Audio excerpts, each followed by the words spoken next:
Ian Thorpe, Kathy Freeman, Rafa Nadal. I always said to myself, I want to be on TV like those guys. We're here with Hemming Hugh. You're ranked #1 in Oceania. I think Hemming may be able to play a little bit more free. Hemming is a bit of a front runner.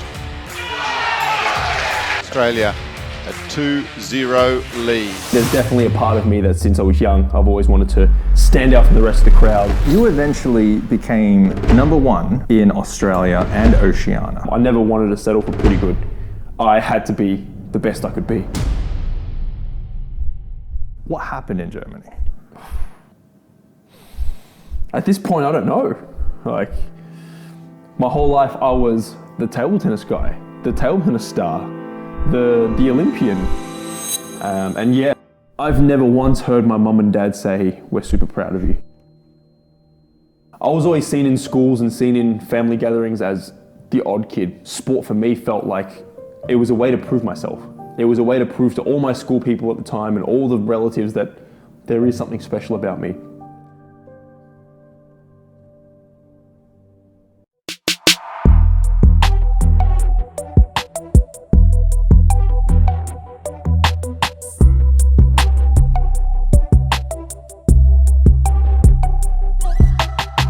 So, Hemming, Hey. I love athletes. I think as a young person growing up, like watching athletes compete, I remember watching the World Cup in 1998 and just falling in love with sport. And as I grew up and became an entrepreneur, I found so much in common between athletes and business people.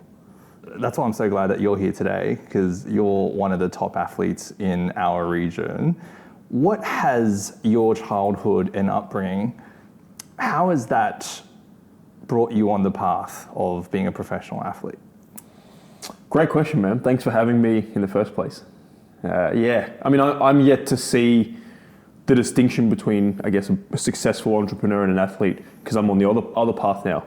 As a child, I was always wild, crazy, so much energy, but also, very friendly. So I needed somewhere, I guess my parents at that time thought I needed somewhere to channel that energy into.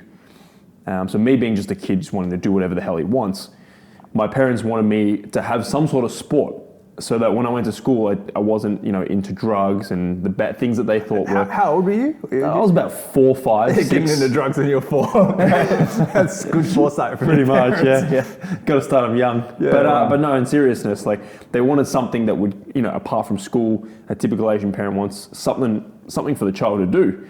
So I tried soccer, tried tennis, tried table tennis, My parents being Asian, they thought, great, table tennis, there's no injuries. There is, but just no one's going to beat you up. So yeah, pretty much played a whole bunch of sports. I actually didn't like table tennis when I was young. I loved soccer with my brother. A bit of tennis was fun as well, but didn't really go that far with that. In the end, at about 10, they stopped getting my brother to coach me because that just didn't work with family. So It's your a different brother type. was your coach at the start? Older brother, yeah. Yeah, so they wanted him to coach me because he was, him being 8 years older. They wanted him to also, they wanted to save money. They wanted him as, an older brother to learn a skill. But all we did was really argue and not get along. I kind of hated the sport. Until they sent me to the local club, and there was a coach that really was quite charismatic, rewarded me for hard work, showed when he wasn't happy. And something along that line, going to tournaments with him just made me really fall addicted with the whole process of sport. I find that fascinating because it's a bit of a stereotype, but most Asian parents, for extracurricular activity, you'd think about like piano, violin, some kind of instrument. Sport's not generally like the thing. So I think it's very cool that your parents decided to put you down the path of sport. Because it's clearly worked out really well for you. As part of that journey of table tennis, what did you fall in love with once you changed the coach?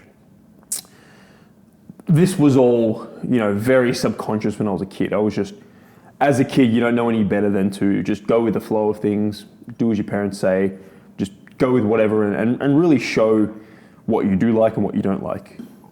So I guess for me, what I really liked about it was the fact that you could always get better. And when you actually got better, you'd lose to a guy at a certain tournament. The next tournament, if you worked hard and you improved, you got to see yourself get closer to beating that guy, or you probably beat that guy. At the same time, you know you can play someone who's not as good as you, and you can lose. So that uncertainty, I really like that one. Yeah, interesting. And did your coach do something differently than your brother did? I mean, obviously, like if you get coached by your brother, I understand how that can be just annoying, having an older brother tell you exactly what to do. But was there something different that the coach did that your brother didn't do? Definitely. I mean, well, the most important thing is that the coach is not family. Yeah. And I know in sport, in life and stuff, there are instances where family can succeed together, but you never really know what's going on behind closed doors. That's one. The second one is there's always that family attachment there. And through now helping some parents, helping other kids in teletennis, I have a good idea that, you know, family members, whether they realize it or not, they want family members to be family members. They don't want coaches to be family members. They don't want family members to be coaches. Yeah. So just the pure fact that it was someone else, not my brother, and he was getting paid to coach me. So he's getting paid for his time. He's going to tell me as it is, but also not in a very, not in any way that's too domineering. Yeah. So I took it on well, and I also respected it and was able to take it in. That's what, I guess, me being able to, the same thing could come from my brother, and I just wouldn't, at that time, I wouldn't have taken it in for that reason. At what stage did you and your family have that revelation of like, okay, this guy's pretty good. We're gonna make this a thing. We're gonna make him, you know, really, really good at table tennis. We want to make him best in Australia one day. At what stage did you guys realize? Was that part of the plan from the start, or? Definitely not, man. Because for me, it was like I was not dissimilar to yourself. You know, 6 years old, 7 years old, watching Ian Thorpe, watching Kathy Freeman at the Olympics, watching a lot of Rafa Nadal. Watching him, you know, just fight through these matches when, sure, he might have been the favorite or not, but he always just got on with it, never complained. No matter how good the opponent was playing, he just fought that 10 times his limit, and he just did whatever it took to get it done. So I always said to myself, I want to be on TV like those guys. And as a kid, you don't know where your limits are. You don't know what is realistic and what's not. As far as my parents, they just wanted some sport. It happened not to be piano, so I guess I got the lucky end of the stick. Yeah. And you know, some people love piano, but for me, it was never like that Asian stereotype never actually came on. But in terms of my parents, no, they always thought he's going to play this sport as something to do for leisure, and then by year 11, he's going to stop and focus on study. So it was my brother first who actually saw like, shit, you can be really good at this sport. But then it took another, missing the Youth Olympics, it took that for my parents to see, whoa, okay, he can make a real one day. It's possible. Yeah, wow. I never tried out for the Youth Olympics, so that's definitely something different. Yeah. It's fascinating to me. What did your parents do? Because I'm always thinking about the difference between nature and nurture, and how, like, were you born just competitive and looking at Rafa Nadal and going, I want to fight, you know, on TV like this guy? Or were there bits and pieces of daily life that you saw perhaps from your parents that influenced that part of you as well? So what did your parents do? My parents, back in China, my dad was a TAFE teacher, a college teacher. I don't know what it was called back in his time, back in China. My mum was some sort of chemical specialist. So she worked in a lab. They actually took quite a ballsy move to come to Australia. They had my brother in China, came over with him when he was 3. Why did they come here? They came here because they thought Australia is going to have a much better quality of life, better income, and it is really. Being truthfully honest, it is. Australia has a very good quality of life. You know, you're never gonna be starving on the streets for the most part. So yeah, they came in. They had me at a later age. My brother being 8 years older, he's generally very different to me. He's very, I guess, more laid back. He's a bit more serious than I am. And different friendship groups, we love each other, but I always felt like in terms of being competitive, you know, coming to family gatherings, I was always seen in schools and seen in family gatherings as the odd kid. Because when I look at it now, compared to most people, I am a bit of an odd kid. How so? I will find the same joke funny 100 years later. And I only have a few people that are, on the same level of obsession and they still find it funny. Even my good friends, they get annoyed of it at some point. And I think there's definitely a part of me that since I was young, I've always wanted to stand out from the rest of the crowd and feel significant, feel noticed. Whereas, the rest of my family is not really that way. They do, typical Asian parents, typical Asian family, they compare a lot. They compare their kids to other people. And they don't mean it, but I really believe that it's very toxically harmful. So, today I'm trying to look back and figure out why I do the things I do and what I can do to get what I want. So if it wasn't your family, where did you draw inspiration even as a young kid? Because I'm just thinking timelines, like Rafa Nadal would have come a little bit later and, in the timeline. Was there a particular sporting star or something that you resonated more with as a kid that fed that fire in you? Nothing more than Rafa Nadal. He would have been 19 when I was, 11. I watched some Olympic games when I was younger, saw Ian Thorpe and Kathy Freeman, and thought, yeah, these guys are cool. But it wasn't until I played table tennis myself, because at the age of 6, 7, 8, I hated it. Every Sunday when I had to have that once a week training session with my brother, I freaking dreaded it. But when I got obsessed with a new coach at 9, 10, 11, that's when sport for me felt like, at that time I didn't notice this, but it was a way to prove myself. It was a way to prove to all my school people at the time and all the relatives that there is something special about me. There is something, I'm not incapable. I'm not the weird kid that sucks. And yeah, looking at Nadal, I thought, well, this guy just shows that he can do anything. So that really, him more than anyone else, really just inspires me to try and be the best that I can be. Yeah, wow.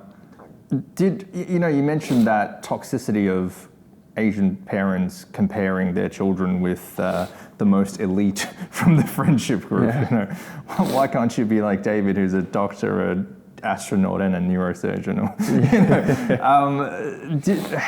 And then you said a big part of your motivation is to prove to other people that you can achieve beyond what your parents are saying. So do you think that toxic comparison was a part of your drive as well?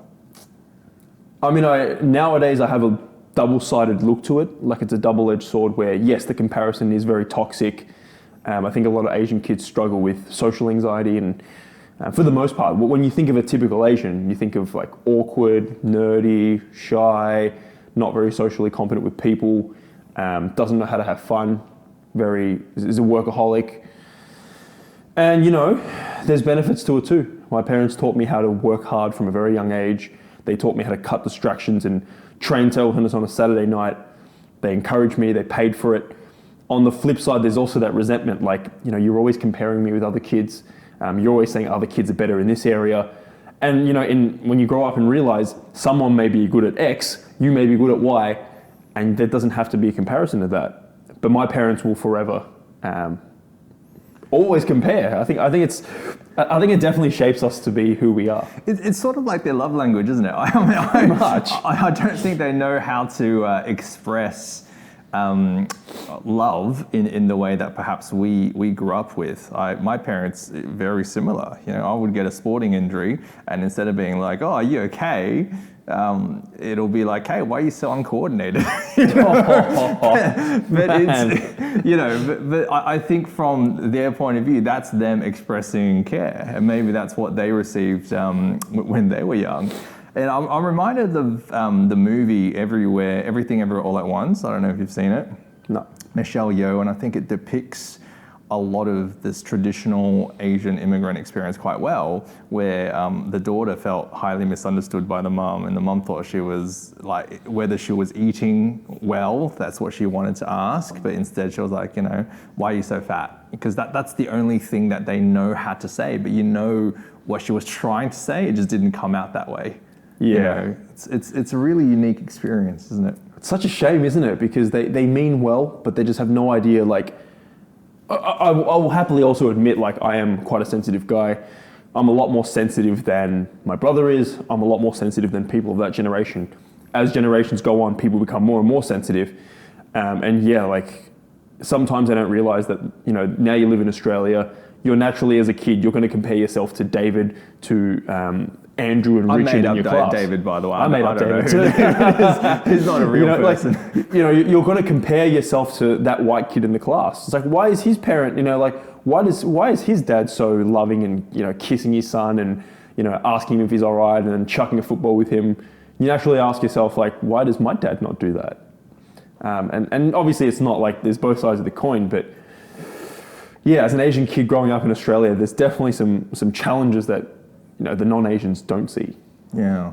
So you eventually became number 1 in Australia and Oceania, which is an entire region. You, as far as I know, you became world number 61 as the highest, you know, rank. And it blows my mind because I think, what can I do to make me like part of the top 60 people in the world? And I couldn't think of much. You know, like it is actually quite mind-blowing. What was your experience through high school that got you to that stage? Did you have to train a lot after school? Did you like go through school like everybody else, and was this like your side hustle, you know, during high school? What was that like? No, for me it was more. It wasn't that I had to do it.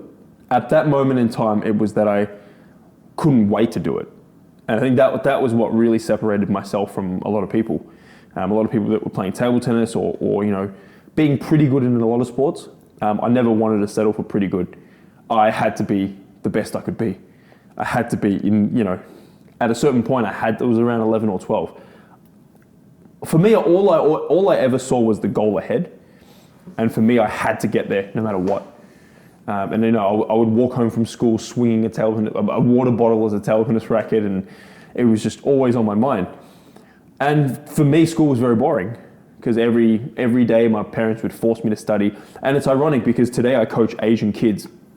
I coach a fair few of them, and they, you know, this makes a fact. They pay me a lot of money, so obviously they're going to be invested. Their parents are also going to feel that as well. Like, we spent a lot of money. We really want to do this well. So, you know, in one sense, my parents would force me to study. And they said to me, you know, if you get your schoolwork done, if you get this amount done, we'll take you to table tennis 5 days a week. I was like, all right, great. I'm absolutely going to get my schoolwork done. And I did what they said. When you're a kid, you're dependent on your parents. Not like when you get older, you can move out and all. But I was very dependent on them, as any kid would be. So I had to get my schoolwork done. And I would happily, because I knew that once I did it, they'd take me to table tennis. And yeah, that was my time also. That time was not just time for me to achieve things. It was time away from my parents, which I didn't want to be at home all day. It was time away from school, which I genuinely didn't always get along with the people at school. I didn't feel like I belonged. That was more so than not liking the people. I just felt like I was an outsider. I didn't really get along with people. Like, we didn't have much in common. And, you know, time at table tennis was a place that I belonged, a place where I felt like my hard work was seen, my improvement was seen. You know, I was respected by other people that weren't as good as me. So yeah, definitely going to table tennis meant it. Just going itself, that community, it meant a lot to me without realizing it at the time. And if I asked one of your coaches back then, who was coaching you 5 times a week, and I asked them, what quality about Hemming would make him one of the best table tennis players in the country, what would they tell me? Well, I had a lot of them, but at that time, the most influential coach in making me love the game, Michael Bello would have said, he would have said that, like, when I give him a target, he'll do anything he can to hit it. And if he doesn't win, he might have a sook, but he's not going to complain about it. He's going to get back into the training hall and do what it takes to reach that goal. One thing I think about quite a lot is how people win and how people lose. I think it's really revealing of character, both in business and I guess in sport. It's a lot simpler. You know, people win or lose games quite fast, and how their attitude towards winning and losing. It's really fascinating to me. You played professionally in Germany for a while, and you mentioned that the time in Germany when you were playing abroad professionally was some of the lowest times mentally for you. What happened in Germany? Man, 2016, 2017. So I was in Sweden the season before, but that was the first time I'd been to Europe for a full season. How long is the season? A season's about 8-9 months. Okay. So that was the first to go on to Sweden in 2015, 16. That was, I had some shitty moments as well, but I had the 2016 Olympic trials right after that. So there was never really any time or mental energy to spend feeling super depressed. Once the Olympics finished, I flew straight from Rio, straight from Brazil to Germany to play a full season, signed a contract. It was the best I'd ever been paid to play table tennis. So I was excited. I was also like, my parents wouldn't let me just defer uni. Yeah. And the fact that the Olympics took about, it was in July or June, if I remember correctly. And the whole process, the opening ceremony, the uniforms, the getting there early, took about 6 weeks. So when you're missing 6 weeks of the uni semester, it was very easy to sell my parents the idea that, you're not really going to pass this semester with 6 weeks missed. Yeah. They were like, all right, yes, well, it is the Olympics. We can't, you've gone overseas a lot, but I guess you have to take this one. So now they were very strict. They can tell their friends, my son's an Olympian now. Surprisingly, man, people ask, your parents must be so proud, but I've never once heard my mum and dad say, we're super proud of you. Have they I've never once heard it. Have you overheard them say that to other people behind your back? This is funny. I've always been a late sleeper. So I used to just, at home, go for a piss and then quietly walk up to them, and they'd always sleep with the door open. So then I'd hear some of their most hidden conversations. And yeah, even then, if I stuffed up one thing, they'll be like, oh, our son's screwed. He's going to live on the streets forever. 1 in 1,000 I heard them say, maybe our son does have hope. Maybe he can do this. So even in their most, even behind my back, yeah, they were very tough. Yeah, well. So when you got the contract to play professionally in Germany, to get paid to play table tennis after the Olympics, has that changed a bit? Were they a bit more like, oh, maybe he's got hope. He's getting paid to do this thing. Was it a little bit better? I wasn't getting paid enough for it to be like, hey, you're getting more than you get paid in Australia, working I'm a qualified school teacher. So if I was to be a school teacher for a year or what I'm doing now, the pay is definitely more with what I'm doing now. Yeah. Right. So they've always been like, no, well, it's kind of a waste of time. Why are you still doing it? And I partly see where they're coming from, because as a table tennis player in Australia, you really can't. It's really next to impossible to make a living off it, because we're so far away from the rest of the world. But in a sense, I don't regret any of the choices that I've made. So what happened in Germany? After Rio, you went to Germany. I didn't answer the question. That's fine. Went to Germany, played professionally for a whole season with Sweden before that. Why was Germany one of the darkest times for you? Before going, I was really excited. Go after my first Olympics in 2016. I missed a lot of the celebrations coming back home. We'd have street parades celebrating us athletes. I missed all them. I didn't grow up with many friends. I broke up with someone who I was dating at uni at the time, and things were not going well. I'd done a lot of things to really make her feel unattracted to me, but at the time, I didn't know that. And dating is another thing that the world, a lot of guys are lacking at. It's just the world's in a bad space in that sense. So I missed seeing that person at the time. And, I started in Germany with one good win. It was one good singles win. Then I lost the next 9 singles matches. And when you spend the whole week training 5 hours a day, 6 hours a day, and then you have a match on the weekend, which you travel on a train 3 hours for and 3 hours back for, and your whole life is about table tennis. Unless you have your psychology worked out, which I definitely didn't, and it's something I'm always trying to do, your self-value and your self-worth depends a lot on whether you win or lose that weekend. And this is why a lot of athletes go through huge highs, bouts of confidence, huge bouts of depression. So definitely my self-worth, my confidence depended a lot on whether I won that weekend. And those 9 matches I lost, a lot of them were really close. And once I lost about 4 or 5, I started just coming into every weekend with this negative mind frame. Like, can I break the spell this weekend? Oh my fucking God, it's another weekend where I'm going to lose 2 matches. And it went on and on and on until I broke it. So once I started winning again, those dark moments did end. But those dark moments also taught me, it taught me so much. What did it teach you? It taught me my weakest points, that, you know, my return of serves were good. That was what was winning me points. But my serves were actually my biggest liability at the time.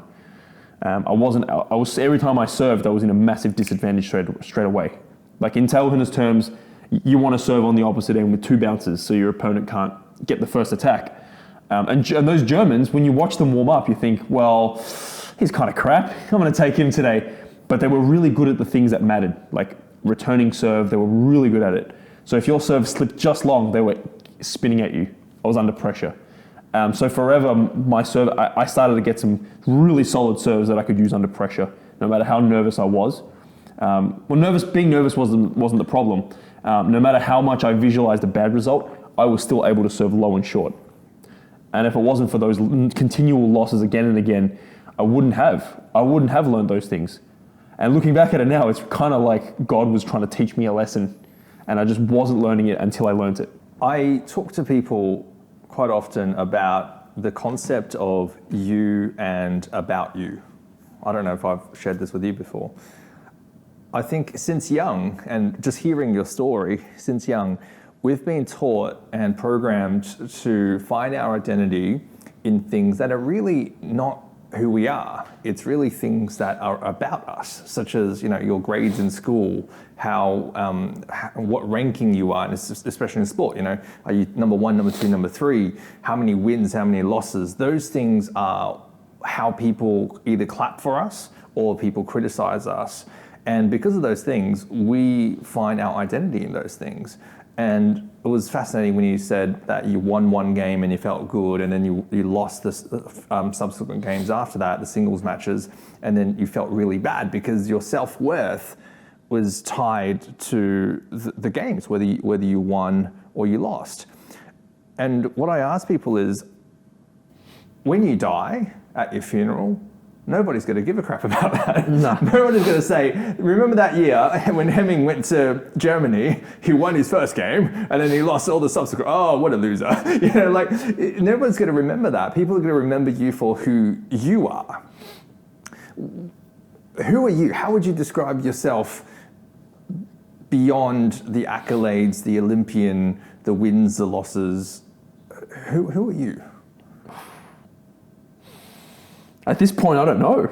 Like, my whole life, I was the table tennis guy, the table tennis star, the Olympian, and I still get called that today. Mm. But who am I today? I'm trying to find that out. Like the last 4 or 5 weeks has been really, really difficult. The last 3 months have been pretty difficult, actually. I really try to mold myself as the high ticket salesman, and it's the job that I do today. So, you know, when they say athletes really fall into a lot of depression when they retire, I was hearing that again and again and again. But being an athlete, it's almost like, for me, it felt like, well, I'm not going to retire anytime soon. I love this. I'm the number 1 in the country. I'm winning. I'm going to this event that pays 12 grand. I'm going to the Men's World Cup. I'm the solo Aussie that's playing all the Grand Slams every year. Why would I stop? Yeah. And it's quicker than you think. It's quicker than I thought that someone overpasses me, or more the fact that I stop having the same drive to it, because I'm like, well, this isn't really paying my bills. You know, this doesn't fulfill me anymore. What's next? And I always know that I can use the skills and who I've become as a part of like being in the Olympics and having done all that. Who I am is someone who's really resilient and someone who, you know, is very obsessive, very success driven. Very obsessive. I can use these traits and these skills that I've picked up to then succeed at a lot of things. But I guess the journey now for me is to find what it is that I want to do. I don't believe in forever anymore. I believe everything has an end point, has a journey. What do you mean? Like table tennis isn't forever, or? Like, yeah, sport's not forever. Let's say if I now want to become an engineer, it's most likely not going to be forever. And I think a lot of Asian parents Asian parents more so, but even the world today, they sell that dream of you're going to do this job forever. But I think the world is about change. So, if you do become that engineer forever, chances are you're not going to enjoy it for past a certain time. That could be 5 years, that could be 1, that could be 10.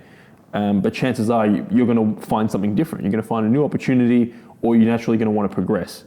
So being stuck in the same position forever, probably not going to help. And because there's so much choice today, I'm like, well, I know for a fact through trial and error that I don't want to stand there and just teach one guy at a time how to play table tennis. I'm still in it, I still need to do it, but even my students know that I'm very selective with who I choose. I actually have to enjoy with the person. So I'm thinking, do I do something in table tennis that incorporates that gives out my knowledge and my skill sets to the rest of the people around me, but also in a way that I enjoy it. So it could be 10 people at a time on one table. Do I then become the best salesperson ever?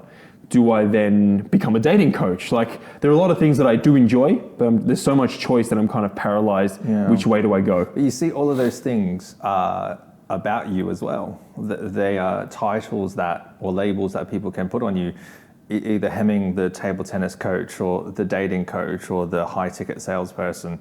They're all about you. None of those things are who you are.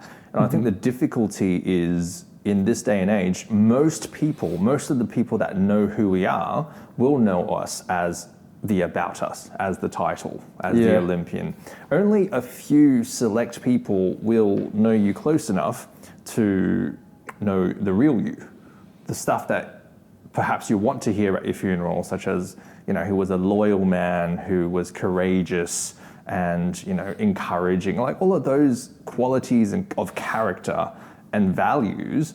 Most people will not get to see that. Most people will know you for the surface of who you are.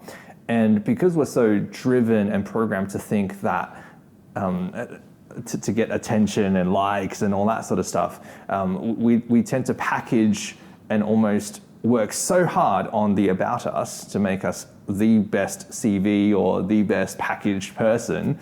And most people don't spend any time on what's inside because not too many people give a crap, right? But it's not about that. I think the most important thing that I found is, it doesn't matter if nobody knows the inside you, but you have to know it.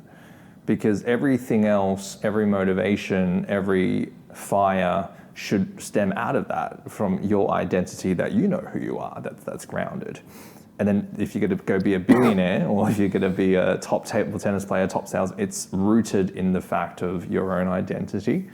I think that's really important, and people don't hear that, right? I made a post about when I was talking to somebody, and I said people are more than their labels, right? In medicine, doctors are trained, not everyone does it, but doctors are trained to mention their patients as the man with diabetes or the woman with diabetes, as opposed to the diabetic. Most people think, hey, it sounds the same, but it's not, because one is you're acknowledging the human with the disease, and the other one is you're labeling the person as the disease, right? It's very different. And I said, if you lose, doesn't mean you're a loser. You're someone who lost. If you failed, doesn't mean you're a failure. You're just someone who failed. And then one guy, I don't know if he's being sarcastic or not, he made the comment in the comments section. He was like, so that means if you win, you're not a winner. And if you cheat on your spouse, you're not a cheater. And I said, well, look, context is everything, but in a way, yes, because if you win, you're just someone that won. You can't live with that win for the rest of your life either and make your whole identity about the time that you won, right? An identity of a winner is not about how much you win. And if someone cheats on their spouse, that's a bad thing to do. But I also don't think that person should be labeled a cheater as their whole identity either. No. Right? No. So it's important to find out who you are inside you and then let everything else stem out of that. Yes, I mean, when I think about, I didn't think of it that way, and that's the problem. There could be 100 reasons why X person or X girl or X guy signs up to Enterprise Fitness. And then I could be sitting there going, you know what? Oh, I'm the best salesperson ever. I'm so freaking good. But then I could be like, someone, no matter what objections I try to uncover, or no matter what I do, or what skill I use in my sales book, they just go, you know what, like this is just not for me. And then I can sit there going, he didn't sign up. What are you doing? But then it's also like, that could have been their answer regardless. And that was, you know, and we look so much in the external that, yeah, identity right now is a massive struggle. I think because I'm looking at it from I wouldn't say bad, but from the most, I don't want to say good and bad because that creates a bit of guilt, but I'm looking at it with a very ineffective lens. It's like, who am I is not dependent on what happens today or tomorrow or how I feel at a certain moment, which will change anyway. I could feel sad right now, but I could feel happy tomorrow morning. That literally changes all the time. Yeah. And just through that, you taught me that now, when I look at my identity through such external things, and it depends on how external things happen. It's a really dangerous way to look at your own identity. Yeah, because you also mentioned after Germany, you became, you know, quite good, quite high ranked, and there was a quote that I found, which I found quite interesting. You said, back in 2019, I got so egotistical that no one could tell me nothing. I was in a very narrow-minded place in 2020, and that was a time where you were number one in Australia. And that's also fascinating for me because you came from a low point in Germany, and then, which is how you lose, and then this is what happens when you win. What made you change so much? Well, it was 3 years difference, which is a huge amount of time, but definitely, I mean, the low points, I think John DiMartini explains this really well. When you have something that you perceive as negative, there's positives and negatives to that. If you search hard enough, there's definitely a positive to that. So definitely coming back to Australia after 2016, 2017 season, I was, you know, clearly not as good as the number one, number two in Australia before that, but I'd come back and I'd be consistently at least number two. And I noticed big changes under pressure from Lovell. From the start of the game, I was just a much more mature player. I knew what to look for. I knew certain things that really won me a lot of matches. So I grew as a player a lot. As time went on, as I started to get closer to my dream of being Australian number one, Australian men's singles champion, which I, you know, 2 years in a row, I came second. So close, but then I had to, and people don't see this stuff, but when you come second, people will pat you on the back and say, it's okay. When you're down and sad, they'll say, it's okay. Next year, you'll have your chance. But you're thinking and knowing for a fact that, man, next year, like, I'm gonna have to start from round one. I might lose in the quarterfinal. Any match about sport, you can win or lose, which is the beauty of it, what I loved about it. So when you lost, you felt it. But when you came back after a loss, or when you won, knowing you could have lost or won, it feels very special. So really in 2019, that's when I won my first Australian singles title. I finally cracked, and in April, like literally about 2 weeks later, I cracked the top 100 in the world for the first time.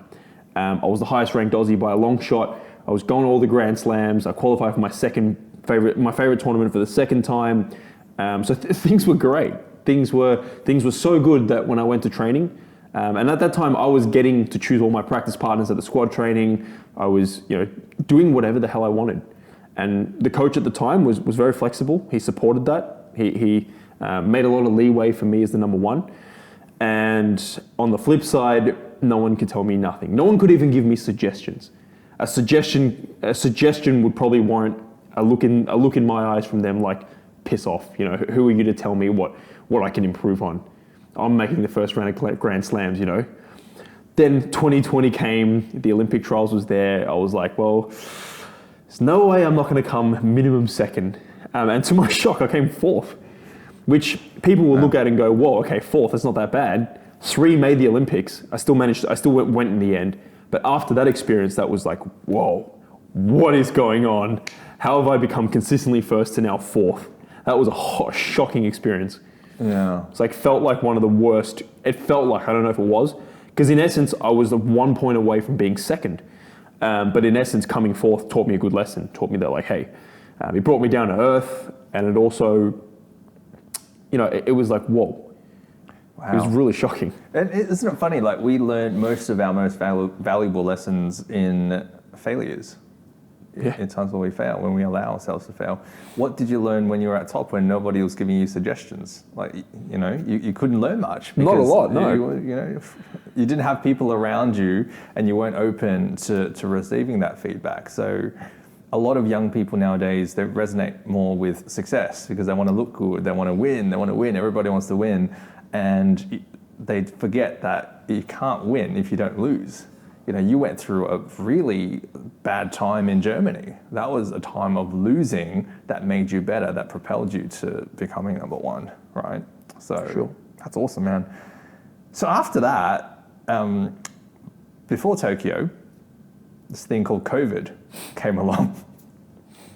How did that shape your scheduling of going to the Olympics, and how did that affect you mentally? At that time, I mean, I came fourth at the Olympic trials 2 months before. Yes, 2 months before Australia went into lockdown, and I was uncertain.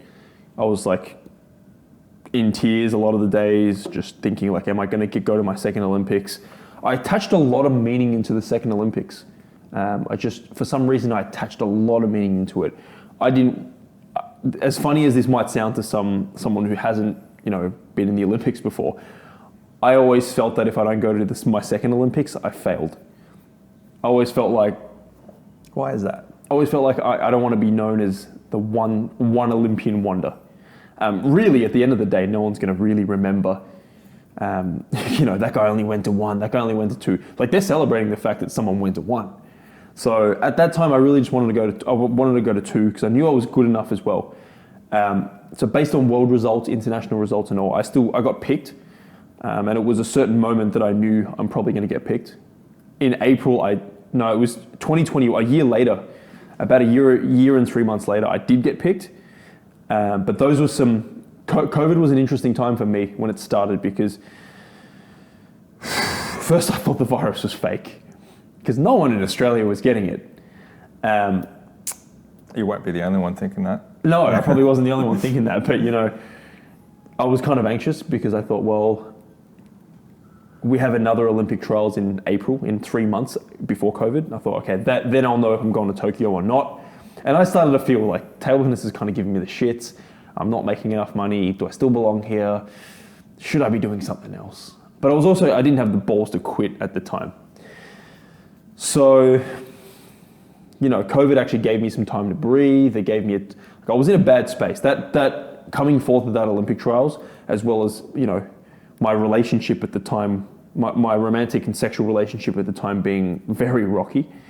I actually used that time to learn about dating, to learn about what it is that men want from women and women want from men. So for me, COVID was in a lot of ways a very good thing. It gave me space to do some things and get more perspective and actually realize more about myself. And today I'm still very much on this journey about realizing more about myself. How do I have a better identity? Because, at the moment I'm very sensitive towards if I fail at anything, oh shit, I was not good enough. I've failed, I'm incompetent. If I succeed, it's like, oh my God, like it goes up and down too much where I know that something, the way I think needs to become better. I wouldn't have started this journey if it wasn't for COVID. I feel that way. So I want to learn a lot from professional athletes because, like I said at the start, you can learn so much about mindset, how you building resilience, how you fail, how you win from professional athletes. What were some of the key life lessons that you carry with you today that you got through your table tennis journey? So, I come from a very individual sport background where even if there was doubles, even if there were team events, you looked out for yourself. And I think that can take you a long way. When you look after your own life, take care of yourself, and you have a goal to get good at something, people who are good athletes, like myself, they're the ones that, they have a good head start in terms of, I'll do whatever it takes to get good at it. If that means learning sales on a Saturday night, learning sales on up to 12 o'clock at night, whatever that is, right? or just not stopping until you're getting something. That's the kind of like resilience and persistence that all athletes have, all successful athletes. Yeah. And do you think that obsession is a prerequisite for you to succeed at something at a high level? Obsession and like willingness to screw up. Yeah. Because no good athlete got to where he or she is without losing. It's not possible. And I say this to my students all the time, like, you have not lost as much as the world champion. Sure, the world champion's played more matches than you have, but they've also lost a lot, which has taught them a lot. Yeah. So you need to go out there now. You've got the training from me. Now you need to go out there and you need to stuff up. You need to get obsessed with playing matches, winning and losing and learning. You need to get obsessed with growing. Yeah. And I think that those mindsets and those attitudes is what really sets a lot of athletes up well for the future. Yeah, because you hear people say, and especially like kids, when they're playing sport, it's just like kid level, you see kids like take a shot and then they miss, like, oh, I suck. Just like all this reinforcement of language like that. And when I hear that, I'm like, no, you don't suck. You're just really inexperienced, which is a much more accurate depiction of why they suck. They don't suck. They're just really inexperienced, right? Was that a lesson that you had to learn? I guess in a more harsh way, through some of the people I've learnt lately, they would say, give yourself permission to suck at the start. It doesn't mean you suck. It just means you're new to this thing and you're not as good yet. And someone who's better than you in basketball or whatever sport it is, they're not better than you as a human. They're more further along in this journey than you. It doesn't mean they're better than you. If you put yourself out there and apply yourself and do all the right things and find someone who can teach you and shortcut the journey, sure, you'll be as good as them, maybe better. That's right. Did you ever hate table tennis? 100%. There were definitely times when, I just didn't want. Throughout the journey, there were never times until the very start and end. Like throughout it, there was never times where I'm like, I'm gonna quit. There were times where I just didn't want to get up and train, but. Well, I want to ask you this. Start at the end. So many people would undertake a hobby or a venture, a business or whatever, and then they'd like it at the start, because they're doing something new and all that. And when things get hard, undoubtedly, everything you start, you'll get to a point where you would hate it because it gets hard. Everything gets hard when you're trying to grow it, right? What did you say to yourself to not quit? Because I know a lot of people who might be listening to this would be doing something and it's getting hard and they're saying, maybe I should quit. Maybe it's not for me. Maybe it's not something I'm passionate about anymore. Maybe I've changed. And they quit. What did you say to yourself when you wanted to quit? Did you want to quit? I never wanted to quit. No. Which is funny because today I find myself starting a lot of new books, starting a lot of new things, but I don't really finish them. And I beat myself up a lot about it. Like it's a real problem. I start a lot of things and I don't finish them. And I think the reason is because I was so good at table tennis. I also feel like if I do anything that's meaningful or worthwhile, I have to make it damn good. Otherwise, I'm going to judge myself for not. So for a different reason, today I don't finish a lot of things that I do start, which I'm working on, which I'm like, if I'm going to do this, just finish it. And I think it'll be easier for me than someone who hasn't been exceptionally good at something before because I've done it. But mentally, it's uncomfortable. It's a challenge. I think a lot of people today, they quit things because, one, they see failure. I never saw it as failure. I saw it as as a learning lesson. So I think people seeing it as failure is a problem in the first place. That's what when that happens again and again and you feel so bad, you want the pain to stop. I mean, we humans always want to avoid pain and we want to gain pleasure. And I always saw more pleasure in playing table tennis than I saw pain. It's almost like you programmed your mind to think that failure was a positive thing. 100%, right. 100%. Controlling your mind is, Andrew Tate says it all the time. Yeah. I don't agree with everything Andrew Tate says, but controlling when you have the ability to control how you feel and taking action despite how you feel, controlling your mind, you're really gonna get exceptional at whatever you put your mind to. And kids today, they really. The way everything's advertised on social media, if someone does something small as a screw up, it's on the news. And I think that, scares the living hell out of them to keep stuffing up. Yeah. What's really interesting for me is hearing your story and finding all these little bits and pieces that relate to everyday life for so many people. And I think that's why I love talking to athletes and talking to people like yourself. It's just, it's amazing. So what's next after table tennis? What's next? That's a really good question. I'm in a position now where I know my big vision and dream. My big vision and dream and end goal is I want to go around the world helping all individual athletes, possibly people that play soccer and group sports, team sports as well. I want to teach them why you get nervous, lessons that sport taught me, why getting nervous is a good thing. It's just when you judge yourself for being nervous that it's a bad thing. When I asked you before the podcast, I said, are you nervous? And you said, no, I'm excited. Yeah. I noticed you said that because it's essentially the same thing. It's just an interpretation of the same feeling, isn't it? It's funny because I love hearing business people talk. My boss being, the owner of enterprise, very successful, yourself. And a lot of these same concepts align with us. Like being nervous and excited, you can definitely reframe it as being the same thing. And it's totally okay to be nervous. I think a lot of us aren't conditioned to own our feelings. Like I would jump into a lot of teletennis matches and just go, I'm nervous as hell. And that's great.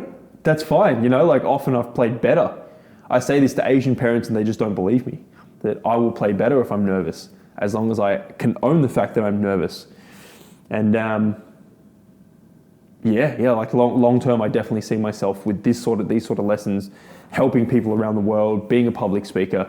How I'm going to get there, I don't exactly know. But right now, I need something to do. I can't just sit at home and do nothing. But I need something that does get me out of my comfort zone. I was a casual school teacher for about a year. That's not for me. I just don't have an interest in the education system. But I do want to do something, even for that time, getting into tough schools, being that teacher that can, even with the naughtier kids, you can still be friendly enough, you can be relatable enough for them to like you, but also firm enough that they don't walk all over you. Yeah. That was a good challenge that I wanted to, I wanted to go to tough schools and really feel like I can do that. Today, I pick sales because, asking people for, I guess if you think of it this way, asking people for high thousands of dollars at once, it's always a bit nerve-wracking. It's always like you got to understand the communication side of things. And something uncomfortable is what I will wake up like nervous and excited about. That's why I picked sales. And I think it's a valuable skill to have as, if you run your own business. And looking from the future, I definitely want to be more learning about the mind, something in sport. Yeah. You recently made a trip to Mexico. Yep. I saw on your Instagram and seemed like you had a really interesting time there. Tell us about Mexico. What were you doing there? So I was in Mexico for a dating boot camp. Boot camp. Yeah, that was with my mentor, David Sekira. So David is a real guy. Yes. David Sekira, he's on Limitless Mentoring. He's on Instagram, he's on YouTube. Just one of the best. I've had a lot of mentors. I've worked for a dating company as a salesperson. I'm very associated with a lot of dating companies. And dating is something that I started learning about during that COVID time, because I was going through a rocky relationship. As a kid, I had girls that liked me and I liked them. But I didn't want to look at those girls and deal with the tension and the sexual tension of, oh my God, it's a girl. And it's really uncomfortable, right? And I'm sure girls feel the same way if they're not, if they struggle with romantic and sexual tension with guys. So I wanted to learn all about this. And it happened to be that when you get nervous, why we get nervous, tribal times, evolution, it's all for the same reason. Right now I'm getting obsessed with that. It's like, how can I, get what I want, get what it is that I want in my own dating life. And really, because getting a good dating life means you become a good communicator, you understand your own identity very well, you understand yourself better, you understand how to relate to people better, you understand how to connect with people better. That's what I was in Mexico for. And as I've progressed, I've found, David now is one of the best mentors that I know. So Mexico was definitely a very traumatic experience in a good way. Yeah. And what did you learn about yourself through that traumatic experience?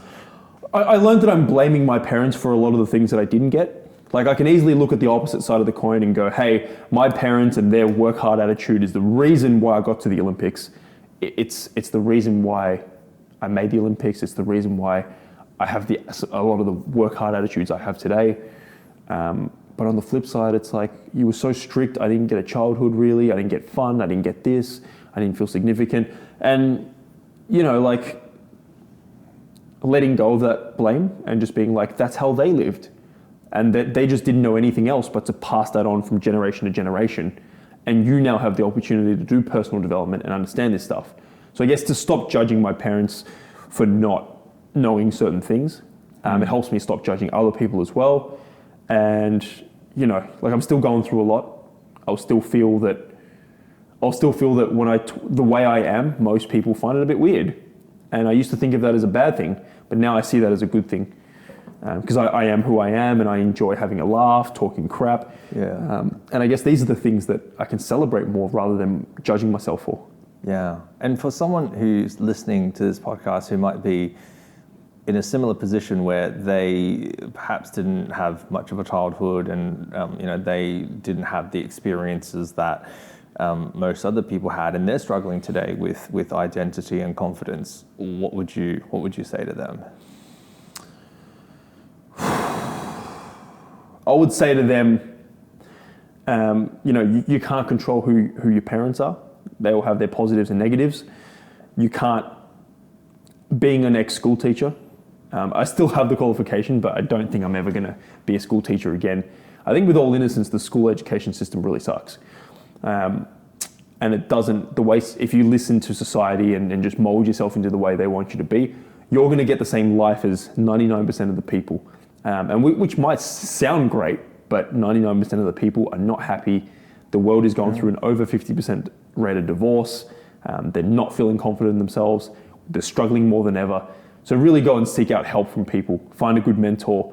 And what people don't get taught from a young age, this is where a lot of business people do really intrigue me a lot.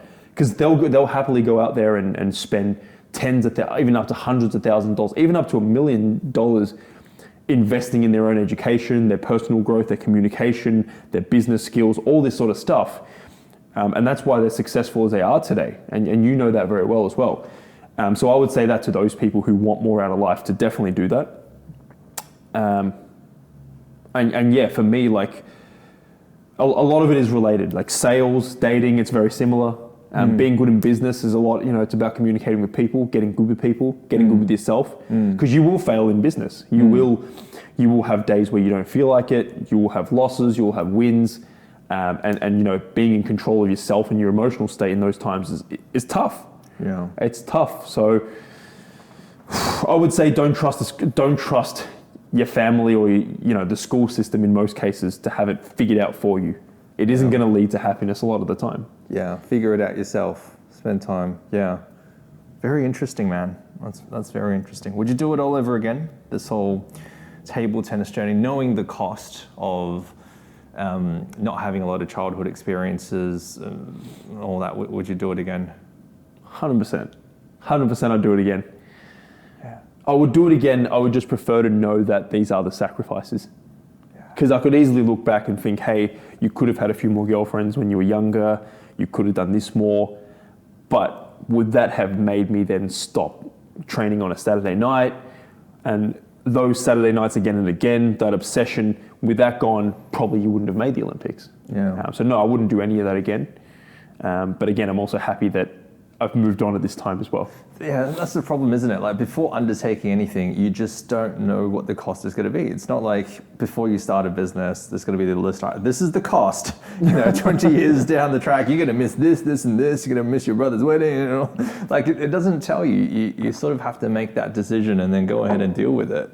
And that's the difficult part for a lot of people before taking the plunge into a business, into a relationship. A lot of guys, I think, are nervous about getting married because they don't know what to expect. A lot of girls are nervous about getting married because they don't know what to expect.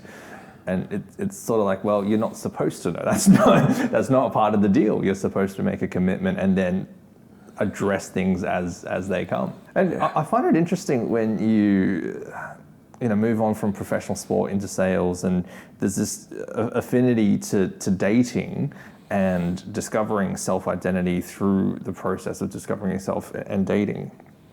Do you think that that's something that, because you never went through a lot of that growing up, do you think that that's something you weigh heavily on as your identity as well? The ability to communicate with the opposite gender and people you like, and yeah.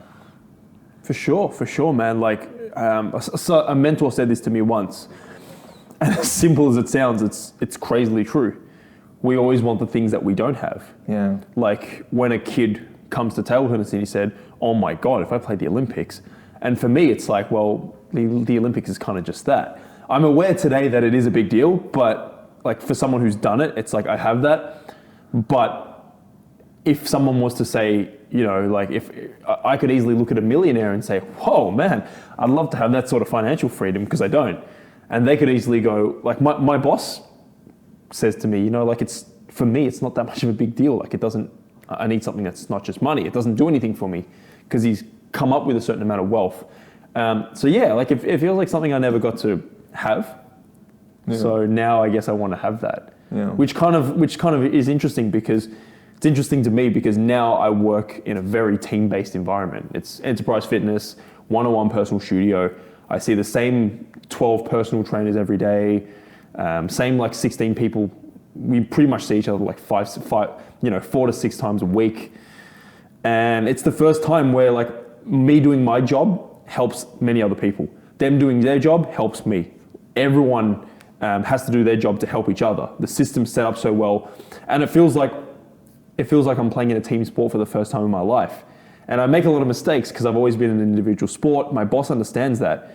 And it's like, I never had that. Now I want this. Yeah. I never had the chance to date the girls that I want. Now I want this. Yeah. So I think a lot of that is like a lot of the decisions I make today are based on what I felt like I didn't have in my younger years. Yeah.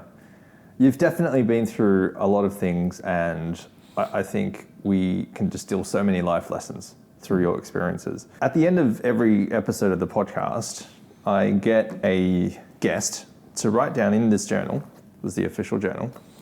Okay, here you go. Because I made it the official journal, therefore it is. Write down a piece of advice that they would give their younger self. And what we like to do is I like to give this piece of advice to the next guest. Mm-hmm. Okay, so what the previous guest, who you wouldn't know who that is. I would or wouldn't? You wouldn't, because I'm not going to tell you. Just to keep it, anonymous. Anonymous, but also not let that bias because what if I said it was Warren Buffett? Would that change how you... It wasn't Warren Buffett. So this guy decided to be funny. He was going to write a whole paragraph, and instead he wrote 3 words. So the words were enjoy the process.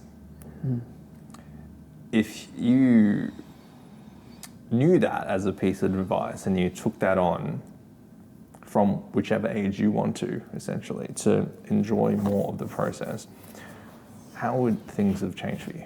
Oh, man. This is a really damn good one. Because I was always told, I get it, people that work for Table Tennis Australia, they want to keep me for as long as possible. And people have different things. Some people, their careers weren't long enough, so they regretted things. And I always got told, if you stop, you're going to regret it. But I think that was a load of crap. When I stopped, if anything, I thought, well, why didn't I do it sooner? Because there's so much in life I'm missing out on. With that being said, there's also I did have some experiences throughout the end of my career that I don't regret. Like I went to see Singapore with one of my clients who, I made his week, I made his life, because he got to see something he'd never got to see. So enjoy the process. It sounds so cliche, so it doesn't really hit hard for a lot of people. And I certainly don't enjoy the process of, in some ways I don't enjoy it. I just want the end goal, just like any other human. But looking back at table tennis, it's like, once I stopped, and the moments before I stopped, I realized how much I hate playing table tennis for all the reasons. There's so many reasons, right? But when I was playing it, when I hadn't reached my goals, I was obsessed. I loved every minute I spent on the court. I loved this, I loved that. Once I reached my big childhood goals, that was when the enjoyment actually stopped. I started to think, well, what's the point that I'm coming to training still? What's the point that I'm still doing this? What's the point of me still listening to this guy? So really, it's cliche as it sounds. When you haven't achieved what you wanted to achieve yet, that really is the fun part. The thrill of potentially getting it. And often we actually like sabotage success because we'd rather not have it than actually have it. So today, when I haven't had the success in certain things that I want, it gives me faith that I will get those things as long as I keep going. Will you enjoy the process more of your current goals as you're going towards, because you said you prefer the end destination, but as you're striving for your present day goals, do you think that you can enjoy the process more? I hate feeling helpless, but when I look back and I've achieved the things I want right now, when I achieve them in however many months, days, months or weeks or years to it is to come, I'm pretty sure I'll look back and think, you know, that was a good journey. Like now that I have it, it wasn't as good as I thought it'd be. Yeah. I think it's very true. And I wonder one day when you're 80 and you look back in your life, I wonder if you'd look back at the first, 20 odd so years of table tennis and going to the Olympics, and I wish I enjoyed that a bit more. I wonder, I'll interview you again when you're 80. Yeah, No, 100%. I mean, I can look back at all my Olympic times and, I was very out there. If I see Nadal, I'd ask him. I did ask him for a photo. Yeah. I would see Michael Phelps, and he had security guards with him, so we couldn't get a photo. But I would do those things. Still a joker, Djokovic. Saw Djokovic. Yeah. He reluctantly gave a photo, which he was surrounded by 30 people trying to work out. But I can look back at a lot of those experiences and feel really grateful. But I think there's always, as humans now, we always focus on what we don't have. Yeah. So it's easy for me to look back and think, well, I missed out on that, and now I want to chase it. Yeah. But yeah, certainly, there's a lot to be grateful for. Yeah. Hemming, thank you so much for today. Really appreciate your time. No, not a problem. Thanks for having me.